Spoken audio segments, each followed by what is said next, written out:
Our culture seems to enjoy the simplicity of either or, two options. We're binary people. It's right or wrong. It's good or evil. It's Republican or Democrat.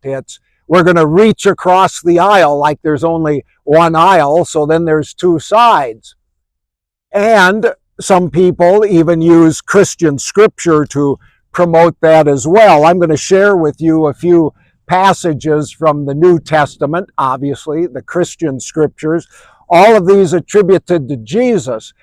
And not all of the authors, I'm going to read from Matthew, Mark, and Luke, they copy from one another because they weren't all written at the same time. They all didn't record the same events of Jesus, and yet they copy from each other sometimes. That doesn't mean that somehow these are more important than others, but I just want to share them with you. Matthew 12, whoever is not with me is against me, and whoever does not gather with me scatters.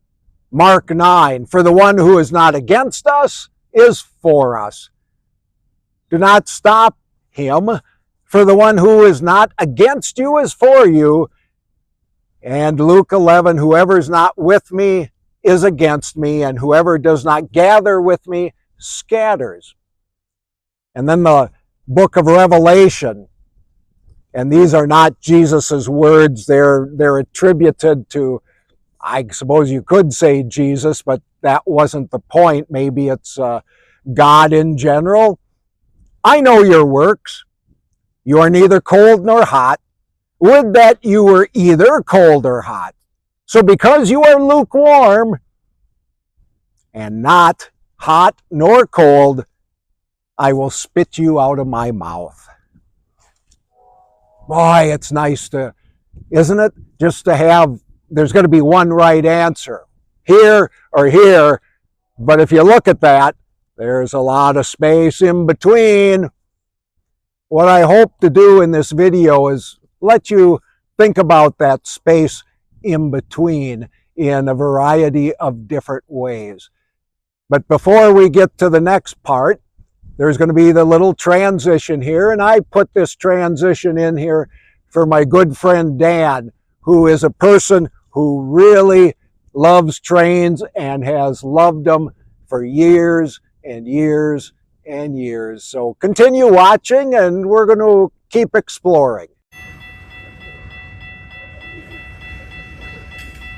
It was in October of 1996 when I came to the Red River Valley to serve a congregation. Part of the draw to the congregation was the fact that it had been kind of split apart by the previous pastor. In between that pastor leaving and my arrival, there was about a year where they had an interim pastor who just, for the most part, kept things operational. But when you think about conflict in a congregation, and maybe conflict anywhere, you think there's those who were for the pastor or for the cause. There's those who are against the pastor and against the cause. And, you know, part of it is trying to get those groups to understand each other. Well, it's not that simple. I'm not saying this statistically is true, but there's some parameters that I think are in pretty good understanding there. There's about a third of the group, say the congregation, who really liked that pastor. There was another third who thought that pastor should go, and there was a third who thought, we don't want to take sides.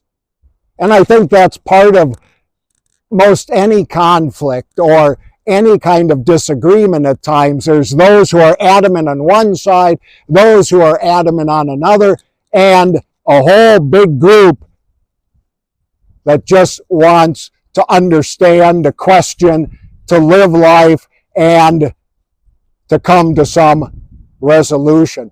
Part of what I'm going to talk about in this video is those kind of understandings of how do we kind of live, if you want to say, in both of those extremes without being in one of those extremes. As a child, I enjoyed immensely the aroma that came out of this percolator sitting on top of the stove as the kind of steam came out of it. Just the aroma of coffee was marvelous.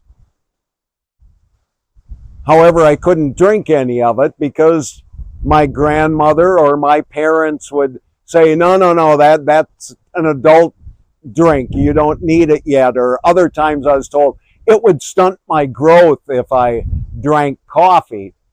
And so I didn't for a while, but I finally snuck a sip of coffee. As you know, anybody who's told not to, you kind of do the opposite. And when I had that first gulp of coffee, yeah, I did end up drinking it, but I'd never do it again because I couldn't understand how something that had such a great aroma to it could taste so awful. So I didn't drink coffee until my freshman year of college. There I was on a work-study program. I was in the cafeteria by 5 o'clock in the morning for my shift. And for whatever reason, I started drinking college cafeteria coffee and learned to like it. And I've been a coffee lover ever since. But coffee is supposed to be hot, not scalding hot that burns your tongue, but hot.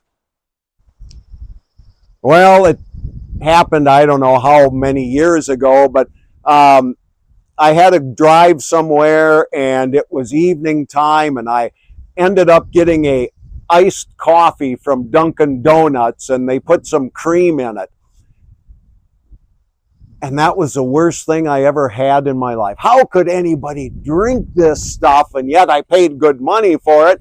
So I thought, I better drink it. Well, the long and the short of it is my stomach revolted. And I thought, never going to drink iced coffee ever again. And yet a few years ago, I tried cold brew coffee. And doggone it, that was pretty good. I even started making some myself. And I've learned that, coffee, again, I prefer it hot, but even if it cools down a little bit, I'll drink it.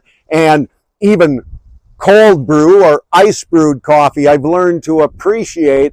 And the whole spectrum of coffee, should it be hot or should it be cold? I don't know. It varies in my life.